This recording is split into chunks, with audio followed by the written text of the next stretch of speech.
We're live. Are we? There it goes. Whoops. Whoops. Hey guys, welcome to the channel. We have been having some issues. I think we've got it working now. We're going to give it a second for people to kind of file in. I'm trying to check on Lori's phone. Sounds like it sounds good right now. Like I said, we have had some technical difficulties today with YouTube and last night. Let me turn this volume down. It sounds like it's working good. Anyway, guys, it's been a fun weekend. You know, we finally got to get on the pilot lounge, talk to Pilot Ryan, and I mean, it was really a neat experience. It's something I've wanted to do for quite a while, and finally it came to fruition. It's been really good. Good couple of days here at the Boozers. We've been able to fly a lot of airplanes lately. It's been really fun. Whew! YouTube just sometimes is kind of frustrating. But you know, we've done our videos here the last few weeks. We've been reviewing all these E-Flite airplanes, and it's one of those things. I review the airplanes that I want to review, not that a company's making us do.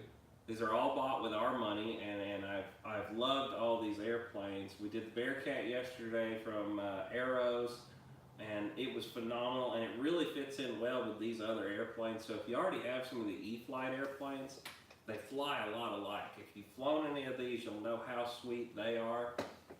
And that Arrows RC's Bearcat is just right in line with it. And I really do want to do another gyro install video on my Arrows Bearcat here in the future, putting the Hobby Eagle A3 gyro in there. I think that'll be a good candidate for that love on that airplane. So looks like we got two guys in the chat now. I don't know who all's in here yet.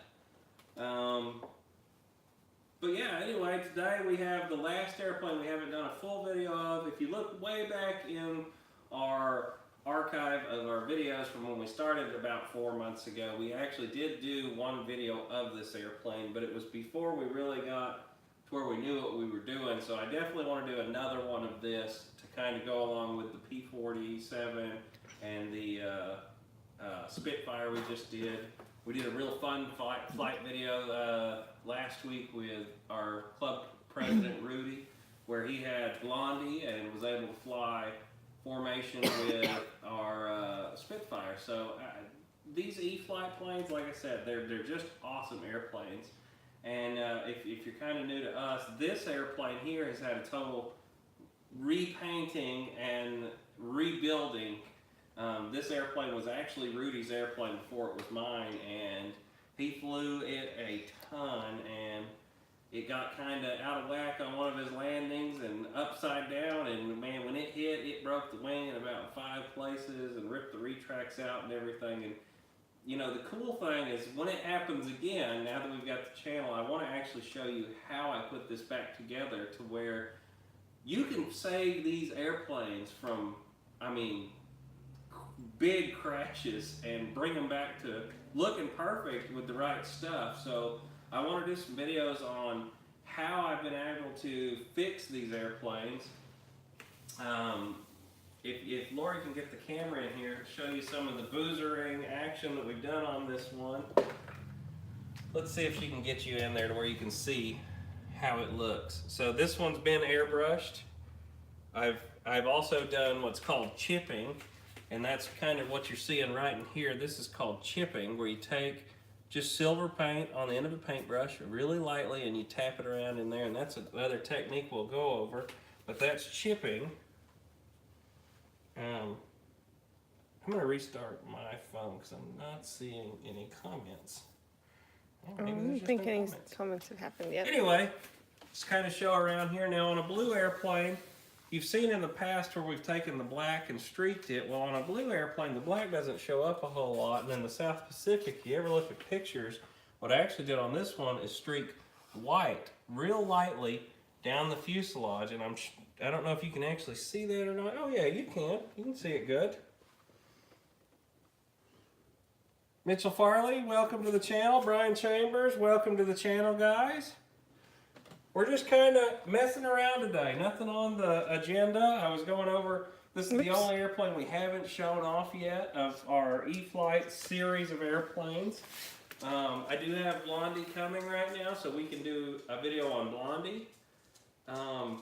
Guys, we're trying to really knock it through a lot of these airplanes that I personally like.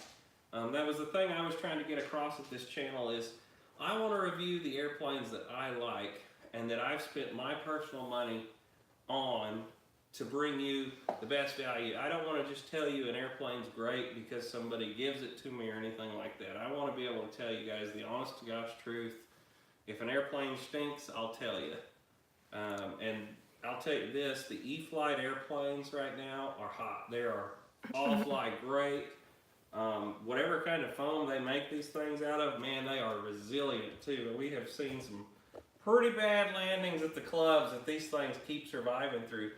Like I said, this particular airplane has gone straight into the ground. I mean, exploded, and was able to glue it back together, and it still looks great after gluing it back together and a little bit of drywall putty to put into the damaged areas, and then some respray, and it's all been done with the airbrushing techniques I've showed you to get it cleaned up. Now this one also came with the green stripes on the wings, as you'll remember, and I actually found a color that was really close. So if any of you guys have this airplane currently and don't like the green stripes that go over the wings and on the nose, I can actually send you all the color code that I used from Vallejo to match up to this, and I mean it is spot on, almost exact color, with a little bit of fading into it with a little bit of white and stuff to streak it, because if you dirty it, you can't even tell that it used to have another color on this wing.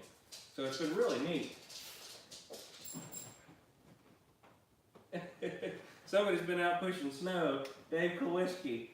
Well, we don't feel your pain on that, Dave. We actually went to the beach this morning, so it's been good for the boozers today. But our YouTube account did not want us to let us start this live stream today for some reason, so we finally got it to go. I'm sorry we're a little late today. Like I said, we're not talking nothing crazy. I wanted to kind of show you this airplane while I was here at the bench, kind of go over some of the stuff. We have changed this one also to the 50 amp ESC, just like our other birds from the E-Flites. You know, that's the one thing. They are rating them now for 4-cell out of the box, but I just like that comfort of knowing that it's actually my personal experience. This plane needs a 50 amp ESC, not 40. So we have upgraded into this one also. I fly this one on a 3000. It likes the little extra bit of nose weight, so does the P-47, so does the Spitfire. It really helps them penetrate in the wind, and with AS3X, they just land and fly so good in wind. You know, it's funny, if you go back and watch the original video we did on this airplane, it was, I mean, really windy that day, and it handles the wind fine. You can see the plane get pushed, but it doesn't knock it over because of the AS3X, just keeps it nice and locked in. These planes have blown me away since they came out from E-Flite. I've really enjoyed them. Dave, yeah, this is one of my favorites also. It really is a good one. And the retracts in this airplane were built great. Let me flip it over real quick, show you the bottom half here. So the retracts in this airplane, if you look at mine, they definitely have not had good lives. So like I said, I got this airplane secondhand, and you can actually tell that they have definitely been knocked out. I've foam puttied all around them, but man, they just keep kicking. These have been ripped out of this wing 3 times, and they just don't quit. So, I mean, E-Flite really did a good job. These are quality products. Quality is all I can say about them. One thing I will tell you, if you get the Corsair, a lot of guys don't think to dial back their rudder, but I actually fly the rudder on, what is it, 60% throw. The at first I was having a really hard time taking off and landing this airplane. And I don't know what it was. I mean, I was just beating my head against the wall because every time I'd take off, it would just start running all over the place. And what I found is that I had too much rudder throw, and whenever I'd start to correct, the airplane would start to slide and get out of control. And when I cut my rudder throw down to about half of the original, like I said, I think it's actually at 60% now with 20% expo, I can get this thing to take off straight as an arrow every time now, and not have an issue with that. So, you know, there's not very many airplanes I adjust the rudder throw on, but I have a low rate for when I take off, and then I throw it back into 100% when I'm flying. That way that I can still come by in a knife edge and things, but I've really found that that helped tremendously on taking this one off. I don't have the same issue with the P-47. I can fly that one at 100% throw on the rudder and no problem, but for some reason this airplane I found that that really helps. Yep, Dave said that solved it for him too. Oh no, is this one on back order right now? That stinks. I haven't looked at it in a couple days. You know, you might look around even if Verizon's out of them. I think Mike has these, or what is it? Mike and Ryan have them on their Amazon store right now, and I think Motion has them. I don't know if everybody's on back order or not, but it is a phenomenal little airplane, and so is the P-51. I have to say, their P-51 I think is one of the best flying airplanes on the market right now. Don't get me wrong, I like the size of a bigger P-51, but it used to be called Blondie. They just renamed it. It's the exact same airplane with a different paint job on it, but their 1100, or no, theirs is a 1200 millimeter. P-51 is, I mean, it flies on rails, and we switched that one to 4S too, and I mean, it is a rocket if you want it to be. But the cool thing about going 4S is, you know, I hear a lot of guys comment to me, well, it makes it not scale and it flies too fast. Just, you got that stick that's on this side of the controller here. A lot of guys forget you can always pull it back a little bit and fly it as slow as you want. But when you want the power to climb, you've got it. So that's what I like on the 4-cell. You're taking off, you're getting in trouble. Man, if you firewall this thing on 4-cell, you can pull up and it'll go straight up. You can take this airplane off in 4 feet on 4-cell if you want. So, yep, still flying the standard prop, standard motor, Dave, on 4-cell. I've just gone to 50 amp speed control, and I've probably got, oh gosh, this airplane's probably got 60 or 70 flights on it now, and not had a single issue out of it. I usually let it, if I fly real hard on 4-cell, I let it cool in between flights for about 5-10 minutes. I fly another airplane. I always take 2 or 3 airplanes to the field, so let it cool in between. And I'm going to go through and just make sure I'm keeping up with the comments right now, guys. Yeah, so Horizon Hobby is actually rating this airplane 4-cell out of the box now. Dave, I will tell you that. I've flown this one on the stock 4-cell, or stock speed control with 4-cell. I just wouldn't fly full throttle for very long if you do that. If you're flying half throttle, it still comes down relatively cool. And the performance, what I would tell you, is if you take your airplane off on 3-cell, put it at full throttle, that's what it's going to fly like at half throttle with 4-cell in this airplane. So it really helps it. Pre-flight, yep. pre-flight. Ryan Chambers, you're right. Pre-flight, pre-flight, pre-flight. That's not a kidding. So, funny story, you know, I know Ryan said he had one go in yesterday because of pre-flight checks. So, before I had the channel, I had the E-Flite Raging Bull P-47. I think it was called the Raging Bull. It was like an 1100 millimeter. It had the optional retracts you could put in it. They re-released it with a green paint job on it.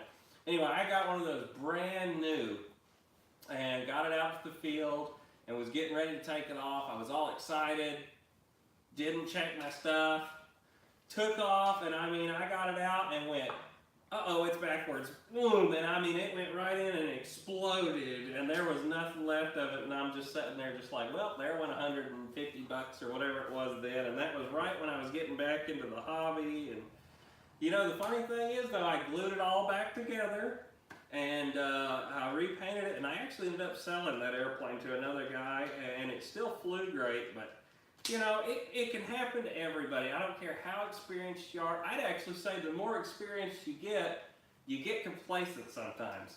And that's where you get in a problem, you know. You don't think to check it. I try and get myself into a pre-flight check that every time I set the airplane down to take off on the runway, I just stand there for a second and go left, okay, up, left, and then I know everything's right then, and I try and just check it real quick before I take off. It really helps. Not ruin an airplane. There's nothing worse than crashing an airplane and you know it was something so simple that if you would have just checked, you could have fixed it. And the other one that really makes me mad is this hanger rash. You know, you fly them great, you're doing great, and you go to put it in the car and you knock the rudder off on the back of the car or something like that. Oh, it just frustrates the heck out of me. Yeah, it's great. Curious about something, do you ever like? So I do always check my control surfaces before every flight. I know that sounds kind of crazy, Dave, but I always do that. It's something I set the airplane down on the runway. It literally takes 3 seconds to do it every time. And you never know, for some reason, something could have happened and they could be backwards. You're talking about a computerized radio and a digital receiver. Something could have happened, and it's never a bad habit to have to check your stuff. What if you hit left and right and only one aileron's working? You caught it before you took off. It's something that is so simple to do. Why not do it? It literally takes 3 seconds to wiggle that stick and make sure everything's going the right way, everything's working. A lot of times when I bring the airplanes home, I've got it on my checklist. This foam can separate over time. Can they see me right now? Yeah. Okay, and I just take and sit here and pull on the control surfaces. Not hard, but I look down and see, is the foam inside of the control surface hinge coming apart? A lot of these airplanes don't have mechanical hinges anymore. And if you look down in there, you can see them when they start to separate. And I just grab these things and pull on them a little bit when I get home. Like I said, this is a 5-second thing to make sure you're not going to wreck a $250 airplane by smashing it in the ground when your aileron falls off. Because I tell you, when the aileron falls off, they don't fly very good. I've had it happen. It starts flopping out here in the wind and the airplane's doing all kinds of stuff. So it's something simple to just check this. And like I said, my airplanes last a long time by just checking them. It's, you know, just like a real airplane. Come home, check your stuff. Make sure you're not missing the end of your propeller. I have a P40, you guys have seen it from Hobby King, and for some reason, it notoriously, I chipped just the end of the blade off. But then you have a 2-bladed prop with one really long and one not. It sounds really cool when it's flying. It sounds like you got a big motor, but you know that motor mount's in there going about to shake off. And it's something that when you just were home and you could have checked that 5 seconds to go, is the tip of my propeller missing? Something to find. Thanks guys that came by on the live show, Barry. Thank you. I hope y'all enjoyed it. I'm sorry that our microphone was just fighting me last night. I actually found out why it was doing that after the show, and it was, of course, something simple and drives me crazy that it happened, but I'm sorry about that. I hope everybody enjoyed it, and we had a great show and everybody learned something. That Bearcat is awesome, awesome, awesome. I cannot recommend it enough. I'm going to take a sneak peek here to make sure I'm not missing too much in the chat. And if there's any questions about the Corsair, if anybody's looking for it, throw them in right now. I'm definitely checking the screen. You see E-Flite is coming with an 81. So, Dave, you said this last night about the 80mm f4 Phantom. I didn't see this. If you've got a link to that, throw it in to the Mary Boozers or something. I still didn't see it last night. If that's really happening, I'm excited about it. You know, the other airplane Horizon's got on the horizon right now that I've been watching, and if you look around on YouTube, you can find some videos of it, is the Timber XL. If you guys know, I love the Timber. I really want to try the Timber X, but I know that the Timber XL is coming, and I'm kind of holding out for that with my money. Because like I said, everything I have on our channel, I pay for with our real money. That way, if it stinks, I'm going to tell you. But yeah, I haven't seen the F4. That's going to be something to look for. Definitely. Yep. Yeah, Billy Dole, make sure your movement of your things are the correct way too. Don't only check for that they're wiggling, make sure they're the right directions. That's a great thing. Everybody says we sound good today. We actually have the same setup we had last night, but we had a little technical snafu that we didn't figure out until right at the end. Nice. And Dave just sent me a link. I'm going to take a look at it because he's saying that there's a new F4, so we'll have to definitely check that out and maybe talk about it next week. That's awesome. If they have an F4 80mm coming out, do you know what battery they're going to use in that, Dave? Is it going to be a 5000 6S in that? Probably for an 80mm.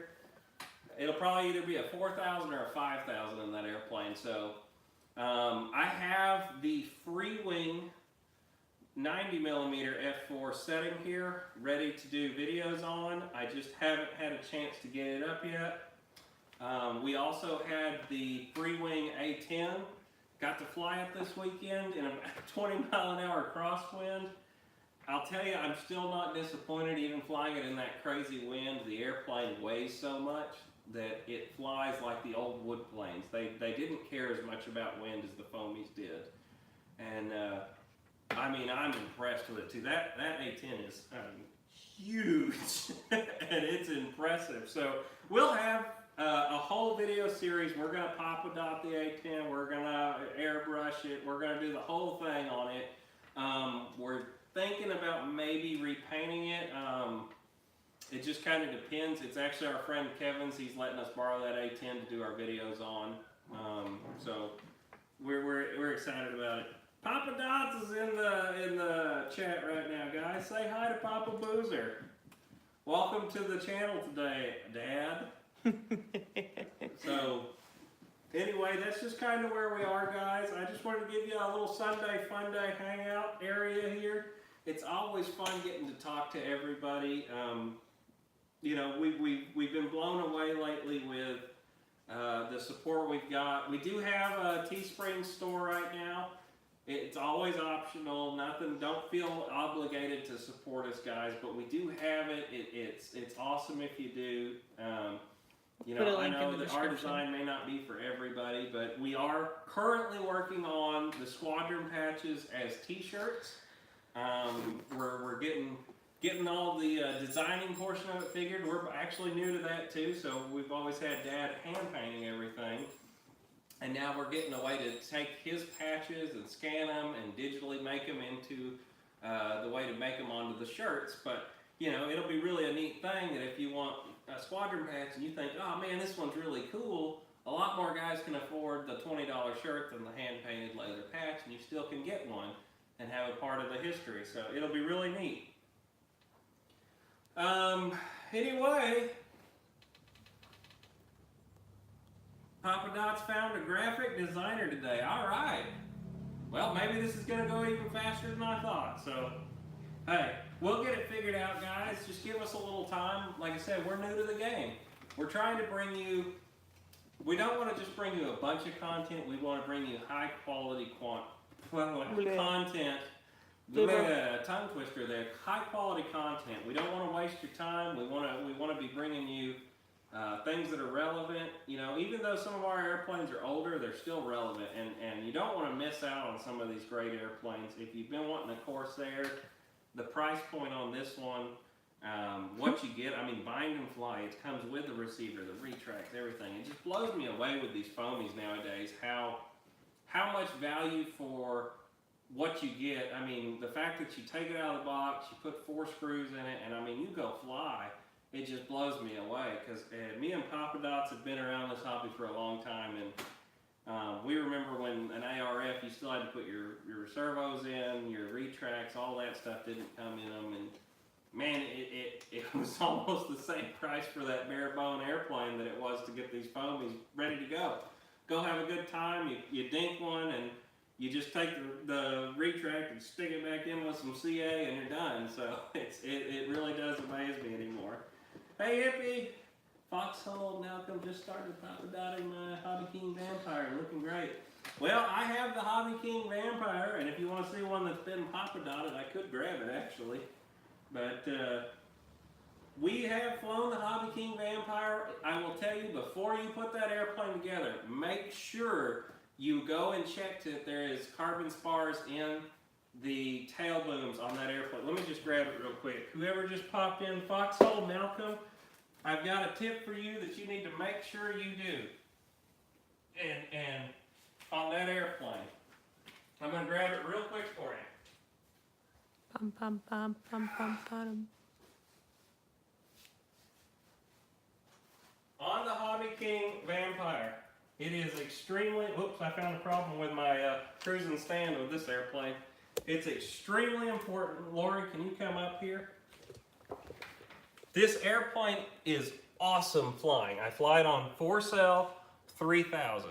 Phenomenal airplane. This is one of the easiest jets you will ever get. The batteries are cheap. It sounds good when it's flying. But right now, if you haven't put it together, check for a spar in here.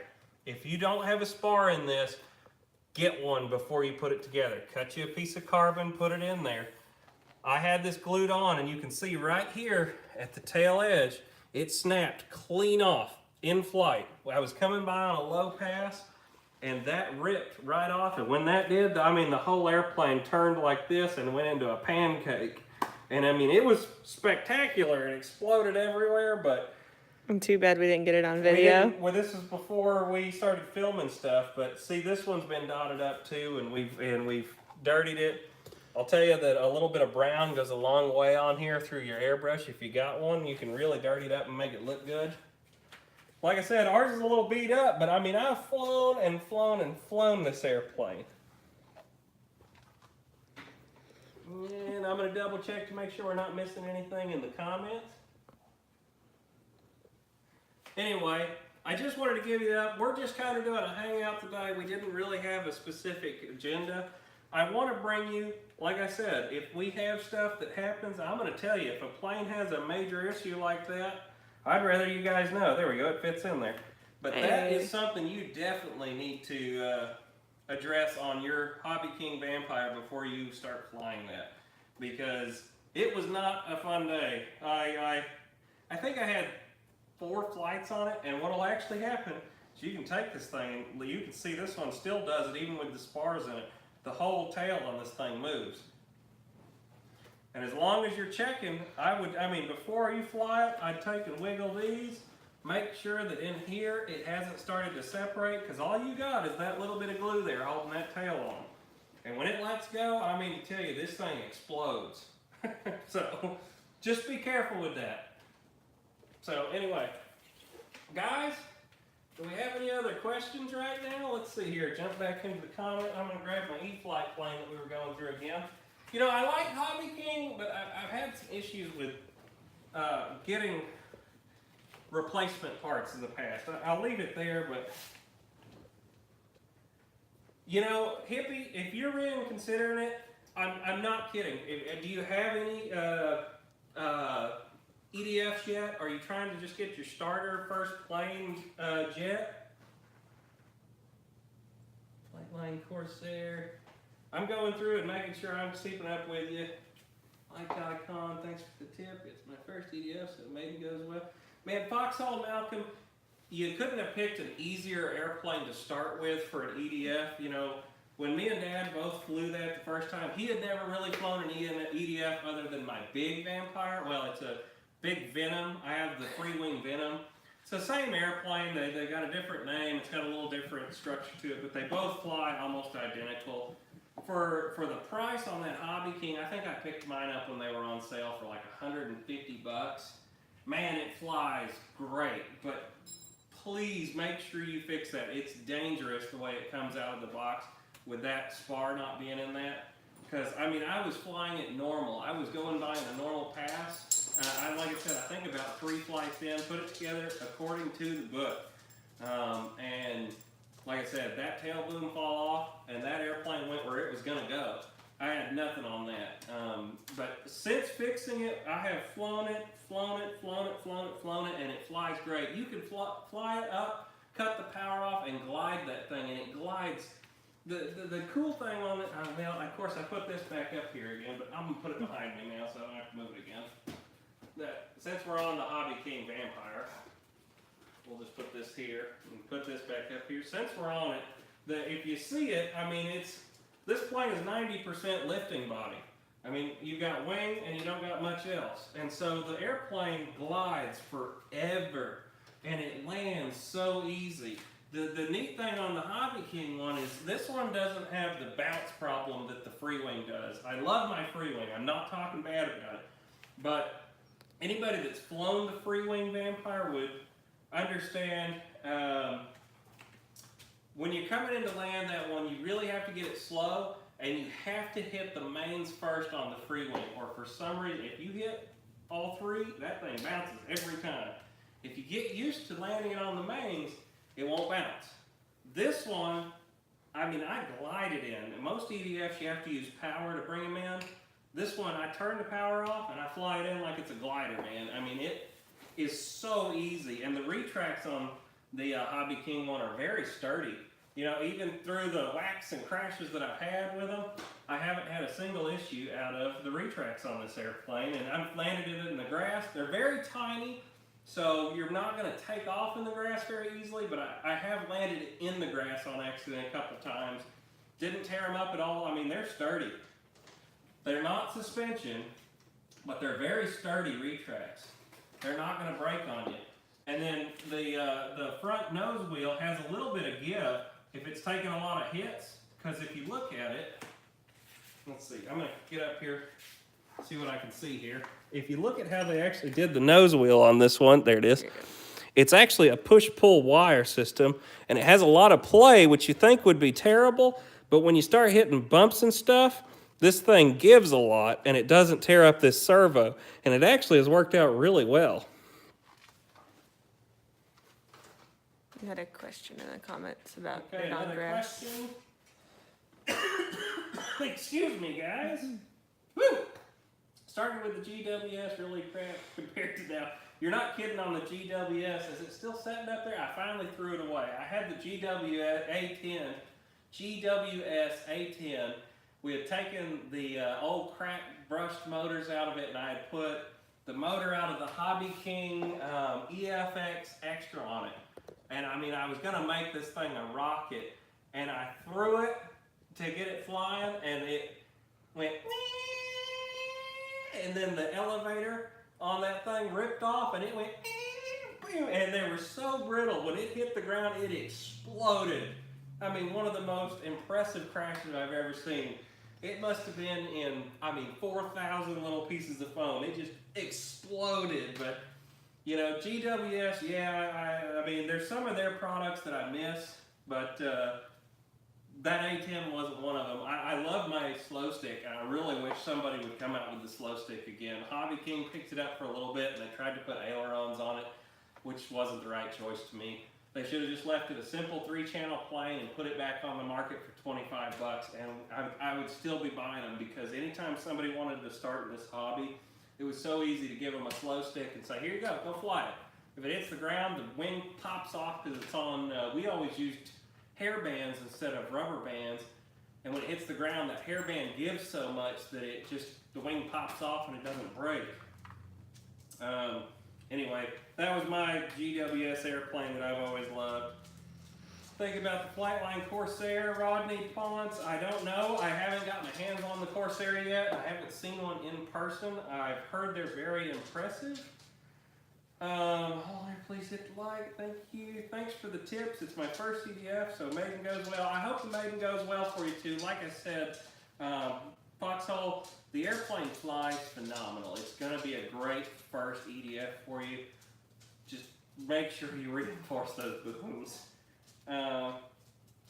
Wes, I have really considered getting an EDF. Hippie, do it. Get you an EDF. If you get this one, You don't even have to take it off of the ground. I mean, it glides so slow, you could hand throw this one. If you had a buddy to throw it for you, hand toss, throw it for you, it flies that easy that you wouldn't have an issue hand tossing it, and you could actually belly land this airplane and not hurt it at all. I've belly landed it also, and I've skipped it off the runway on accident before because I like to do such low passes with it. It's so stable, this one gives you the confidence to get it really low and do some stupid stuff with it, and its price point compared to a free wing, you know, I'm not going, oh God, it's a $500 airplane, I'm going, it's a $150 airplane, let's have fun with it. So, you know, it gives you the confidence to do some stuff that you probably shouldn't be doing, but you do it to have fun. The A10 video is coming. I can't say her name right now. Roofner? There we go. Do you use the grass though? How does it do in grass? Hippie, I will tell you right now, this airplane's going to have a very hard time taking off out of thick grass on its own. With the wheels that it is, I would highly recommend if you're going to do a grass takeoff on anything that's not freshly manicured, just throw this one. It'll fly out of your hand. Like I said, get somebody to throw it for you, whichever way, and it'll fly fine. Just don't try. You can try it in the grass. I don't think that the retracts are going to break in the grass. And the nice thing is it's tricycle gear. Anybody that's flown most tricycle gear stuff, they handle grass pretty well. You might even be able to sneak a bigger front tire on it because the mains are pretty big and the front tire is really small. I mean, this thing is maybe a 1-inch tire, so it's going to have a hard time in any kind of big grass. Or you can put some regular size 2-inch tires on there and just not use the retracts, and it would take off and land out of the grass just fine then. The little pilot that comes with it kind of sucks too, just to really be honest. I probably still have him here. I don't have the original pilot in it. Pilot heads, there he is. So this is the pilot that comes with the kit. Can they see that? Since we're on the Hobby King, whoop, there we go. Here's the pilot that comes with the kit in the Hobby King Vampire. He's really small though. I don't know if you can actually tell how little he is. And I ended up using, this guy came out of another jet, and I kind of custom painted him up. Let's see, can you see him? He just fits the canopy so much better. Yeah, can you knock that out? And then I painted, let's see, let the light up for a second. I painted the instrument panel by hand, and I added, you know the old push button things that you would push in for sewing? I actually have them sitting around here. I'll show you in a second. I used those to make knobs and switches, and then a little piece of wire bent to make the little bar inside. But yeah, that's all just, I painted little circles. The parachute bag is just a piece of my wife's knitting cloth, and his ejection handle is a piece of metal. So none of that comes in there. And then you probably, I don't know if you can see it either. I even added some wiring in there just to kind of dress this canopy up because it was just black and bland. This is a piece of Lexand up here for the heads-up display. Can you see that? There you go. I did him a little heads-up display out of a piece of Lexand. Just cut it out. Coke bottle works great for making those little displays, too. You can cut it out of Coke. My wife, sorry, I know this is terrible camera work right now for me to be walking in front of you. My wife always used to make little trinkety jewelry stuff. I don't know if any of that. Kind of like she'd bend stuff like this.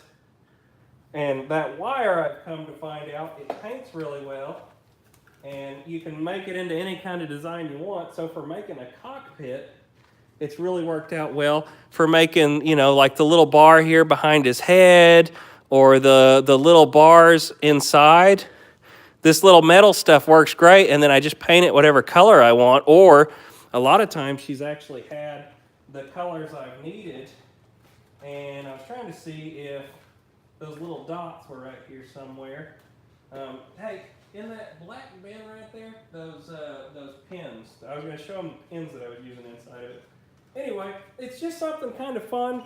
You know, everybody has the same cockpit, but terrible sound too. What happened on the sound? Are we sounding bad now?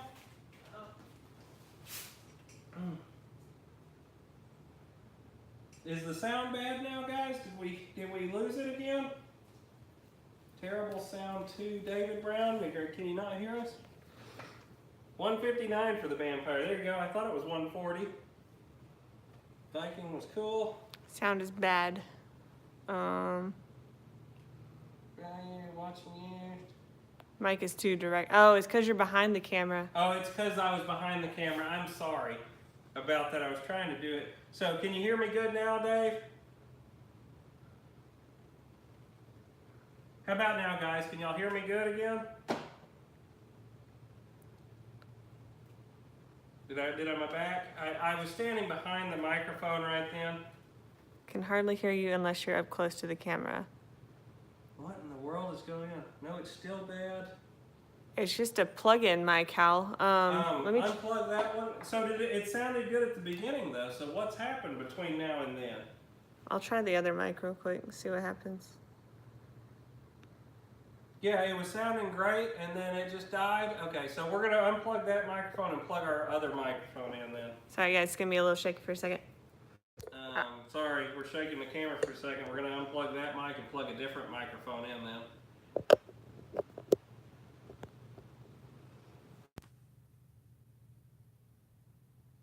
You just got close to the camera. Is this one any better now? How about now? Can y'all hear us better now?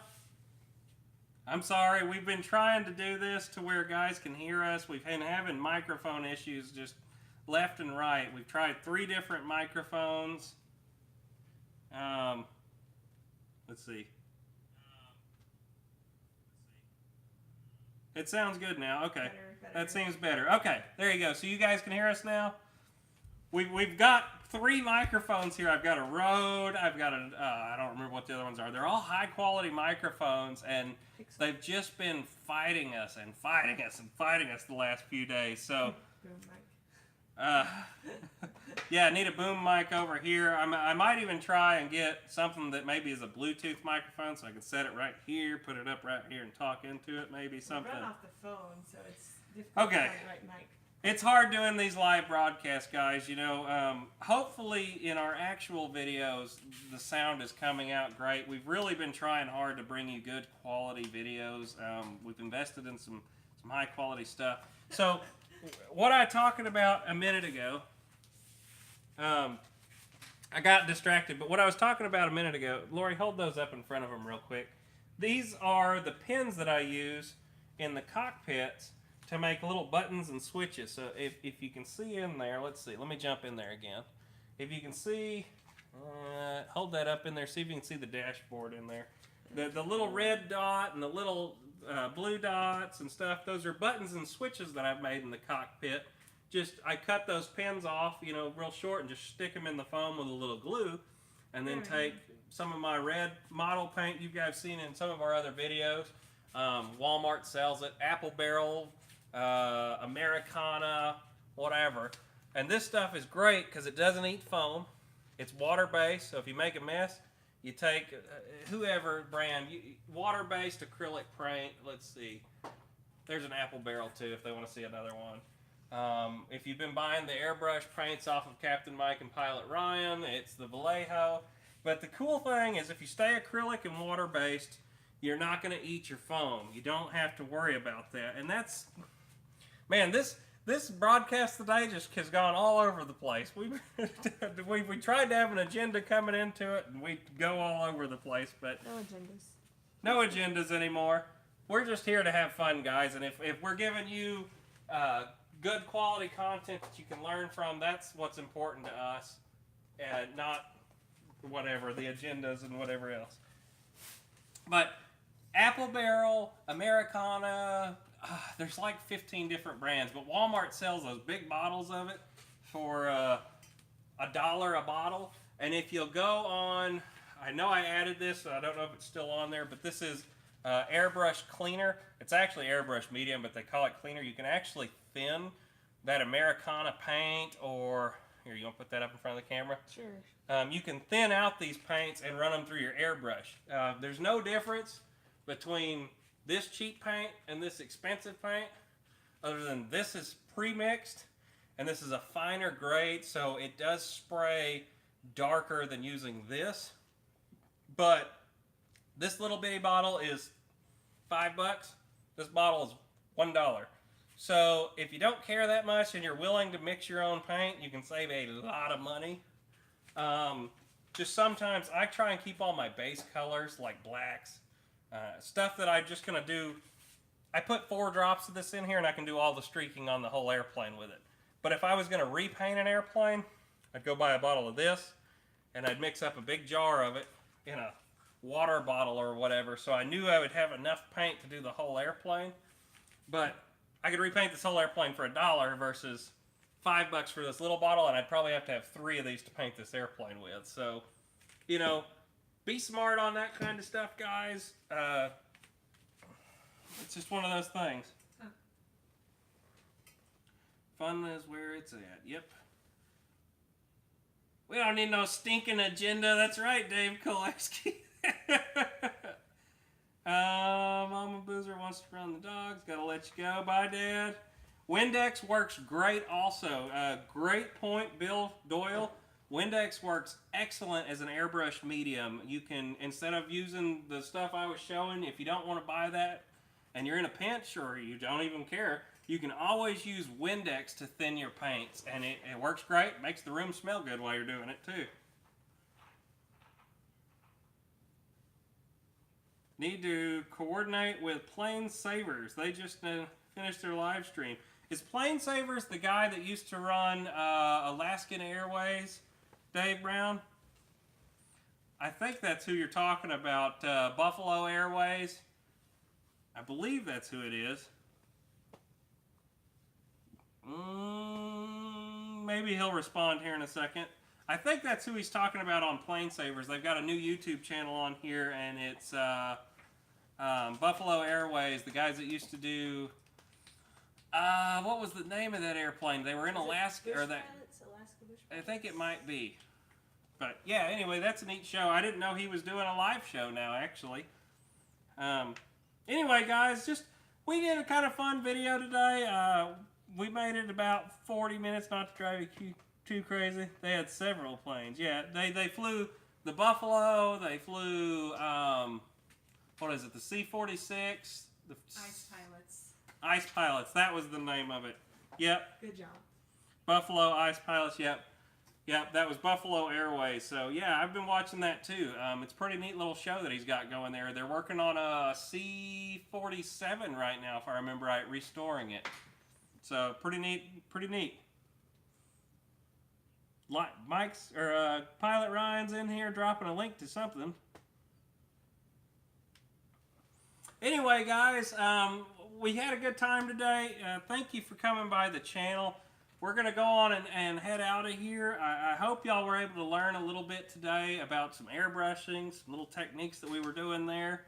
Some of our airplanes, you know, it's been a...